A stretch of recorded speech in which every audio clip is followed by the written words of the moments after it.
Bastogne, le 20 décembre. J'ai peu dormi. Toute la nuit, Bastogne a été le théâtre de mouvements de troupes.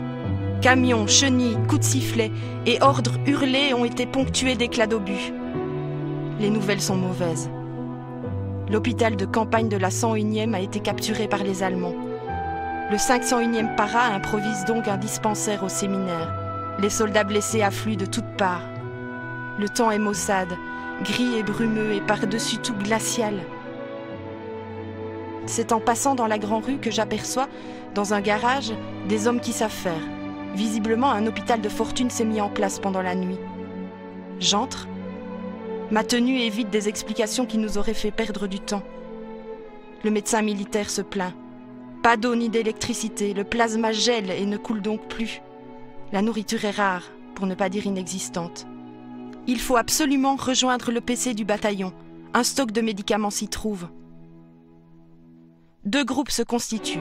Le premier doit trouver de la nourriture, le second, pour lequel je me porte volontaire, doit absolument remonter la grande rue pour y récupérer des médicaments au poste de l'unité. Dehors, les bombardements s'intensifient. Le médecin estime que je ne peux pas prendre ce risque et me demande de m'occuper des blessés. Quelle désolation! Je tente de me blinder pour affronter ces malheureux. Un infirmier noir est déjà au chevet de ces hommes couchés à même le sol. Du sang coagulé, des plaies ouvertes, des membres embouillis, tel est le lot de tous ces soldats. Je m'accroupis près de l'un d'eux. Il pleure doucement. Les larmes coulent sur son visage buriné et cuit par le soleil. Je passe une main dans ses cheveux. Il tourne son visage vers moi, prend ma main et me dit tout bas « It's finished for me, you know ». Mon pauvre anglais suffit à comprendre cette phrase. Puis il serre mon bras et pousse un long gémissement et son regard qui me fixait se vide d'un seul coup de toute vie. Je lui ai fermé doucement les yeux tout en priant pour son repos. Toute la journée, j'ai pensé, soigné, lavé, réconforté dans un vacarme de bombes qui tombaient à présent sur la ville basse. Une journée qui marque une vie. Voilà ce qu'a été ce 20 décembre. En ce 20 décembre 1944, le général Eisenhower, chef des opérations alliées sur le front ouest, réorganise ses forces. Le maréchal britannique Montgomery assurera le commandement du flanc nord. Le général américain Bradley se chargera quant à lui du commandement au sud de la ligne Givet-Prume. À Echternach, la garnison composée de 115 hommes doit se rendre après une résistance de 5 jours. La ville de Bastogne commence à être assiégée et encerclée par les Allemands qui maintiennent une pression de plus en plus forte sur la localité. Les villages de Lutrebois, Villers-la-Bonneau et Losange sont occupés. Patton envoie des troupes pour venir au secours des assiégés. À Noville, le team de Zobry est contraint d'abandonner le village aux Allemands et de se replier sur Foix et Recogne. Jeanne-Marie Mabauge, âgée de 6 ans, occupe la cave Ludgène, sans savoir que le lendemain, un drame allait se jouer dans le village. Quand on manquait de tout, on m'envoyait volontiers faire la main auprès des militaires qui étaient là, soit les Américains ou soit les Allemands. Je me souviens qu'il y avait un Allemand d'ailleurs qui avait été très très gentil à mon encontre parce qu'il avait une petite fille de mon âge en Allemagne. Alors de lui j'obtenais pas mal de choses. Ces 20 et 21 décembre, les habitants des villages de Bourcy et de Noville vont être victimes des exactions de la Gestapo. La Gestapo, c'est le terme allemand de Geheime Staatspolizei qui veut dire police secrète de l'État. C'était pas des soldats, moi j'appelle ça carrément des criminels, il n'y a pas d'autre terme pour les désigner. Qu'est-ce qui les a poussés? La moindre chose les incitait à commettre des crimes contre des civils. Pour vous citer un exemple, un simple drapeau américain trouvé dans une maison. Ils allaient dans un village parce qu'on avait entendu dire qu'il y avait des résistants, qu'il y avait des résistants, des informateurs. Le moindre problème qu'eux ils voyaient, ils envoyaient vite, ils se revanchaient sur des civils. À Bourcy, des membres de la Gestapo parlant parfaitement français emmènent les hommes du village pour les interroger. Ils les rassemblent dans l'épicerie de M. Roland. Quelques jours auparavant, les occupants de la maison avaient caché des drapeaux anglais et américains dans un ancien four à pain situé dans la cave. Monsieur le magasin qui a été tué, il était parmi les autres, je peux dire les auteurs, donc les gens qui étaient ramassés. Ils l'ont questionné, comme tout le monde, et puis alors, je l'ai dit tantôt, ils ont demandé par quelqu'un qui avait une bouteille. Alors lui, pensant bien faire, pour sauver un peu les autres, pour les calmer, il est descendu, mais suivi par les gestapistes ici dans la cave.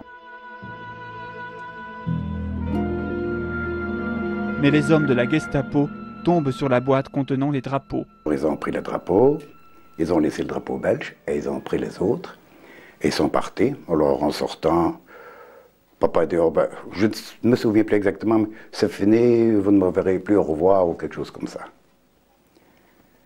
Alors, le lendemain, les hommes étant rentrés chez eux, avec maman, nous sommes allés dans différents endroits pour voir, pour savoir où mon père était. Également à la recherche de son papa, la sœur aînée de Jean-Louis Roland arrive chez la tante de Louis Gauss. Je le vois toujours, Madame Jeanne, on ne retrouve plus papa, on ne retrouve plus papa. Mais en venant, j'ai vu un civil qui est couché, dans le fossé de la route.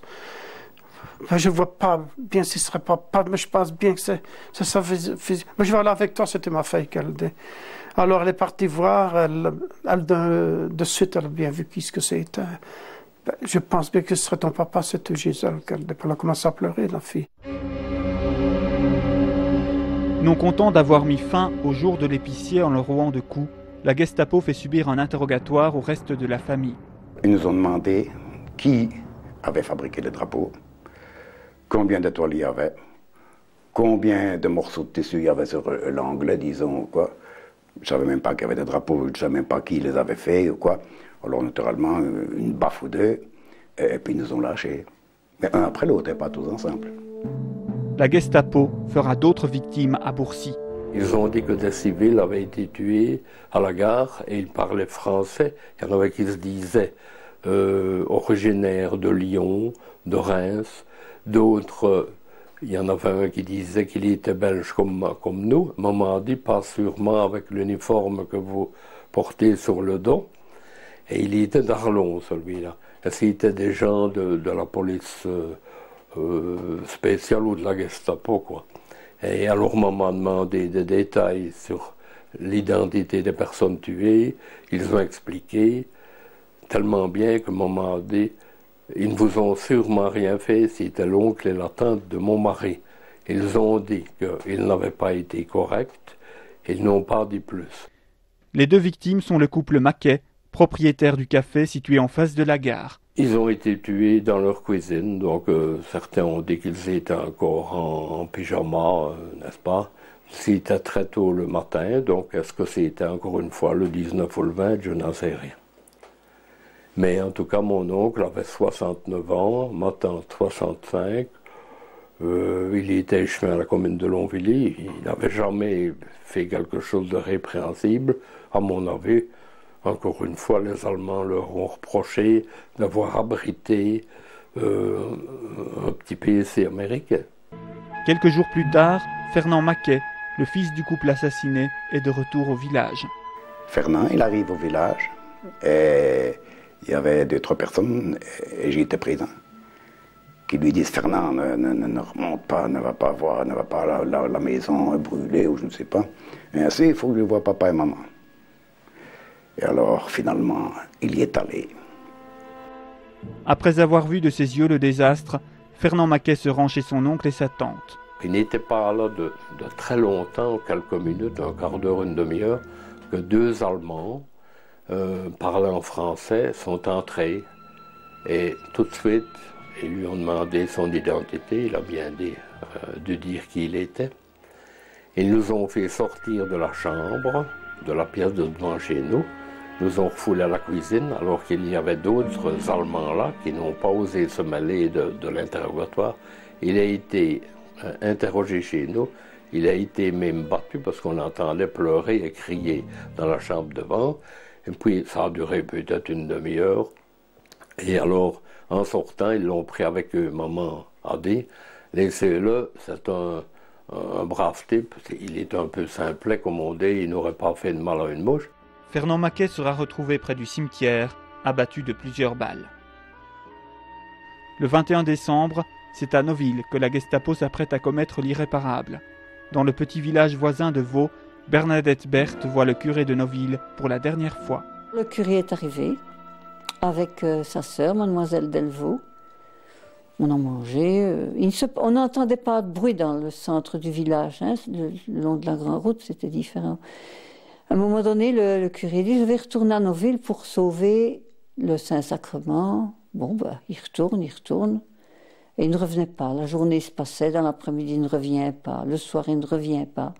Le lendemain matin, toujours pas revenu. Alors on a appris qu'ils avaient été fusillés à Noville avec d'autres personnes, l'instituteur, le fils Depré, le fils Beaujean qui n'avait que 18 ans.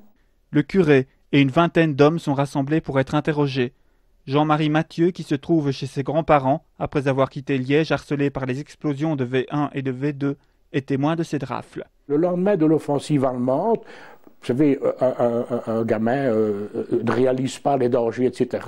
Et moi, j'étais sur la route de Bastogne-aux-Falises, je jouais, et j'ai vu des militaires allemands qui encadraient un civil, je ne sais pas vous dire qui c'était, et qui se dirigeait plus loin que l'église en direction de Bastogne. J'ai simplement vu qu'on emmenait monsieur le maître, puisque c'était le maître d'école du village.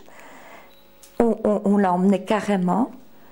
Et puis alors on est resté, je me souviens bien, jusqu'au moment où il y a eu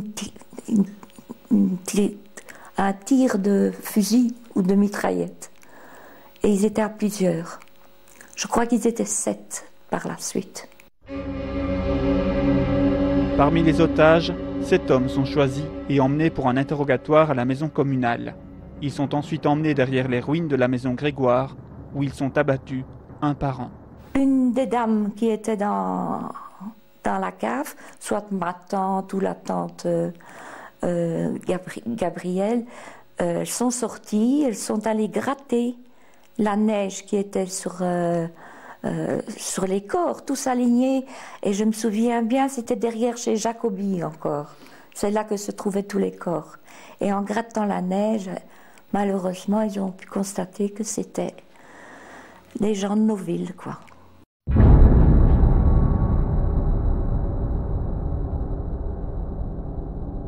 L'abbé Louis Delvaux, Roger Beaujean, Félix Depré, François Depré, Auguste Lutgène, Romain Anquinet et Joseph Rosière disposent dorénavant d'un monument à leur mémoire à l'enclos des fusillés.